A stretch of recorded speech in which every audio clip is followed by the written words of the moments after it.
নমস্কার। আজকে হলো আন্তর্জাতিক কবিতা দিবস এবং আজকে হলো ঈদ এবং আন্তর্জাতিক কবিতা দিবসের অনেক অনেক শুভেচ্ছা জানিয়ে আজকে আমি আবৃত্তি করে শোনাবো পুরনো ধাঁধা। কবি সুকান্ত ভট্টাচার্য। বলতে পারো বড় মানুষ মোটর কেন চড়বে?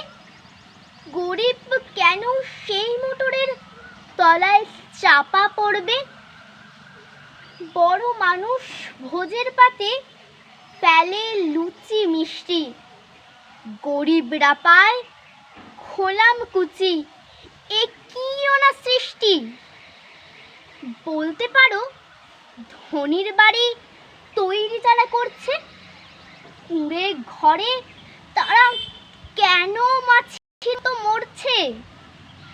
ধনী মেয়ের দামি পুতুল, হরেক রকম খেলনা, গরিব মেয়ে পায় না আদর, সবার কাছেই ফেল্লা। বলতে পারো ধনীর মুখে যারা জোগায় খাদ্য, ধনীর পায়ের তলায় কেন থাকতে তারা বাধ্য?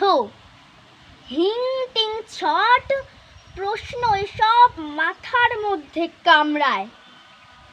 বড় লোকের ঢাক তৈরি, গরিব লোকের চামড়ায়। বড় লোকের ঢাক তৈরি, গরিব লোকের চামড়ায়। নমস্কার।